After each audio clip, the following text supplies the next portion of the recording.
السلام علیکم ورحمۃ اللہ۔ الحمد للہ وکفا وسلام علی من لا نبی بعد۔ اللہ مہربان کے فضل و کرم سے ہمارا آج کا سبق سورہ بنی اسرائیل کی آیت نمبر 26، 27 اور 28 ہوگا انشاءاللہ۔ اعوذ باللہ من الشیطان الرجیم، بسم اللہ الرحمن الرحیم۔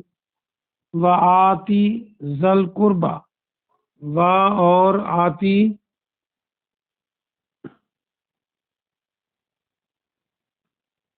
تو عطا کر، تو دے دے، وآتی ذل قربا قرابت والوں کو، قریبیوں کو۔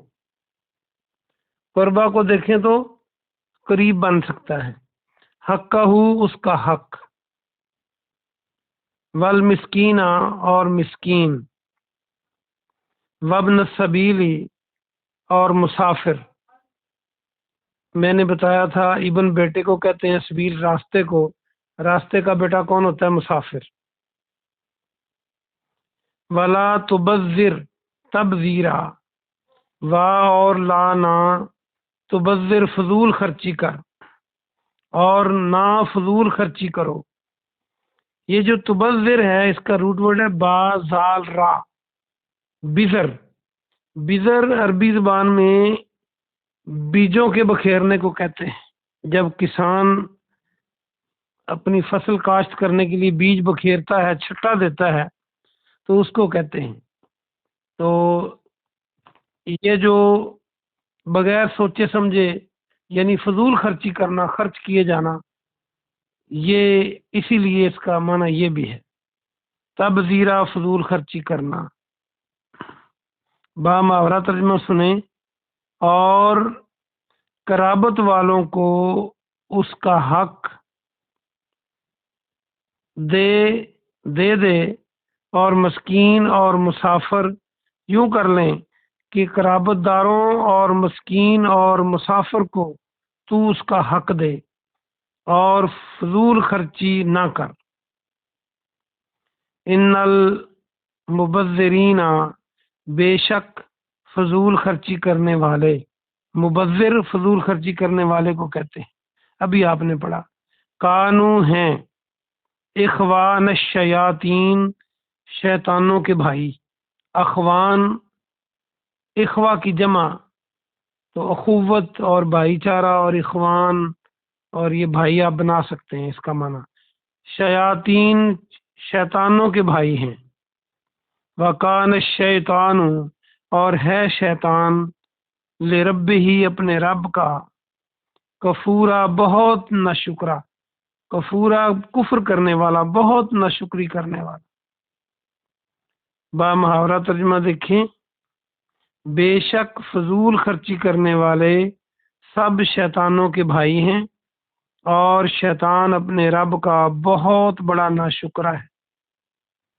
وَإِمَّا، اور اگر تو ردنا، تو اعراض کرے، اور جو نون کے اوپر شد ہے یہ تاکید کی علامت ہے، متشدد نون، تو ضرور اعراض کرے، منہ پھیرے، اعراض کرے، پہلو تہی کرے، انہم ان سے، انہم ابتغاء تلاش کرتے ہوئے، رحمت من ربی کا اپنے رب کی طرف سے، ترجوہا تو امید رکھتا ہو اس کی، ترجوہا تاکہ مانی تو امید رکھتا ہو کس کی؟ اس کی رحمت کی۔ فقل تو کہہ دیجئے، فقل لہم ان سے، قولم میسورا، قول بات میسورا آسان، نرم۔ میسور جو ہے یہ آپ کئی بار پڑھ چکے ہیں، یسرا اور اسرا اس کا اپوزٹ ہے، تو میسور آسان، جو میسر ہو آسانی سے، وہ آسان ہی ہوتا ہے نا، تو اس کا معنی نرم۔ با محاورہ ترجمہ دیکھیے، اور اگر تو اپنے رب کی رحمت تلاش کرتے ہوئے ان سے ضرور اعراض کرے، اپنے رب کی رحمت کی امید کرتے ہوئے، تو پس تو ان سے نرم بات کہہ، آسان بات کہہ۔ سبق پورا ہوا، آئیے ہم اس کی مختصر تفسیر دیکھتے ہیں۔ ان آیات کا تعلق بھی پچھلے سبق کے ساتھ ہے۔ اللہ سبحانہ و تعالیٰ فرما رہا ہے کہ تو اپنے قرابت داروں کو، جو قریبی لوگ ہیں، ان کو ان کا حق دے، اور اس میں مسکین ہیں اور اس میں مسافر بھی ہیں۔ قربت والے کون ہیں؟ قرابت والے آپ کے ماں باپ ہیں، آپ کے بہن بھائی ہیں، آپ کے عزیز و اقارب ہیں۔ جس طرح رشتہ ہے، ایک تو یہ عزیز و اقارب آپ کی قرابت والے ہوئے۔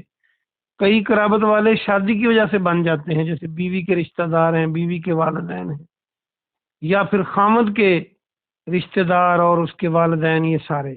تو حق سے مراد صرف روپیہ پیسہ نہیں ہے، بلکہ حق سے مراد ان کی ضروریات کا خیال کرنا بھی ہے اور ان کو اور سہولتیں دینا بھی ہے۔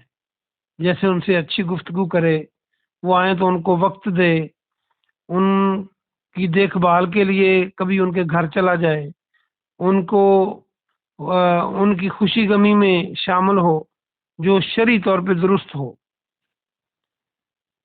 اور اسی طرح مسکینوں کو کا خیال رکھے اور مسافروں کا۔ دیکھیں اسلام کیسا ماحول دیتا ہے کہ کوئی بھی گھر سے باہر جو مسافر ہے، وہ جہاں بھی جائے، اس کو وہ اپنے ایسے لوگوں میں اپنے آپ کو پائے جو خوشی کے ساتھ اس کی خدمت کرنے والے ہوں، اور فضول خرچی نہ کرے۔ فضول خرچی سے کیا مراد ہے کہ جو اللہ کی نافرمانی میں خرچ کرنا ہے وہ آپ نے خرچ نہیں کرنا۔ وہ آپ سب جانتے ہیں کہ اللہ کی نافرمانی میں کیا ہے۔ جہاں اللہ کا خرچ کرنے کا حکم ہے وہ اس کی فرما برداری ہے، اور جو اللہ کے حکم کے علاوہ ہم کرتے ہیں وہ سمجھ لیجئے کہ وہ شیطانی کام ہے، اور اس میں وہ اللہ کو پسند نہیں ہے جو فضول خرچی، بے شک اپنے لیے ہی کیوں نہ کی جائے۔ اگلی آیت میں فرمایا کہ جو فضول خرچ ہیں وہ شیطانوں کے بھائی ہیں۔ شیطان جو ہے اللہ کی ناشکری کرتا ہے، اور یہ بھی ناشکری کرتے ہیں جو فضول خرچ ہیں، نعمتوں کی قدر نہیں کرتے، ایسے ہی نعمتیں خریدتے جاتے ہیں، پھینکتے جاتے ہیں۔ اور پھر جو شیطان ہے وہ سوسائٹی میں سکون کو برباد کرتا ہے، اور ان کے یہ فعل بھی سکون کو برباد کرتے ہیں، فضول خرچوں کے۔ کیونکہ جب یہ فضول خرچی کریں گے، پھر نمائش کریں گے، تو یقینی بات ہے کہ معاشرہ پرسکون نہیں رہے گا۔ تو یہ بہت بڑے ناشکرے ہیں، اور شیطان بھی سب سے بڑا ناشکرہ ہے اللہ کا۔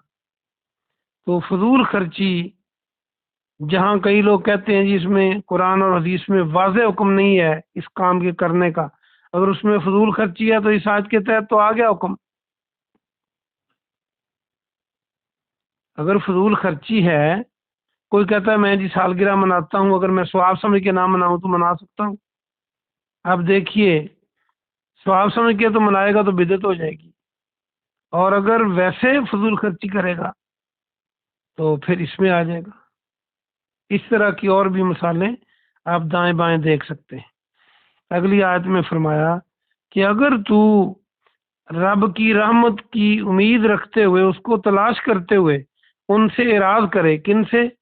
جن کو دینا تھا، ان کو آپ کے حالات ایسے ہیں کہ ابھی نہیں دے پا رہا، آپ کی اپنی ضرورتیں پوری ہو رہی ہیں، تو پھر آپ یہ امید رکھتے ہیں کہ اللہ مجھے زیادہ دے گا تو میں پھر دوں گا، یا فلاں دن بڑے آ جائیں گے تو خدمت کروں گا کسی کی۔ تو ایسا کرنا، اگر ایسے حالات میں آپ گھرے ہوئے ہیں اور آپ ان کی طرف توجہ نہیں دے پا رہے، ان سے اعراض برت رہے ہیں، پھر بھی حکم یہ ہے کہ ان کے ساتھ نرم بات کی جائے، یہ نہ کیا جائے کہ سخت گفتگو کی جائے، کیونکہ مسلمان کا مسلمان کے لیے مسکرا دینا بھی یہ صدقے میں آتا ہے۔ چھوٹی سے چھوٹی بات بھی صدقہ ہے جو اس کو راحت پہنچانے کے لیے کی جائے۔ تو اسلام جو ہے وہ ایک پرامن معاشرہ چاہتا ہے، اور یہ نہیں چاہتا کہ انسان اپنے اوپر ہی خرچ کرتا رہے، بلکہ یہ بھی چاہتا ہے کہ اپنے اوپر بھی خرچ کرے اور اپنے قریبیوں کا خیال بھی رکھے، کبھی رشتہ داری کی صورت میں، کبھی مسکین اور مسافر کی صورت میں، اور کبھی ہمسائے کی صورت میں۔ ایسا اچھا معاشرہ دیتا ہے اسلام۔ کاش کہ ہم اسلام کے اصولوں کو سمجھیں اور اس پہ عمل کریں تاکہ ہم دونوں جہانوں میں کامیاب ہوں۔ آمین۔ سبحان ربک رب العزت عما یصفون وسلام علی المرسلین والحمد للہ رب العالمین۔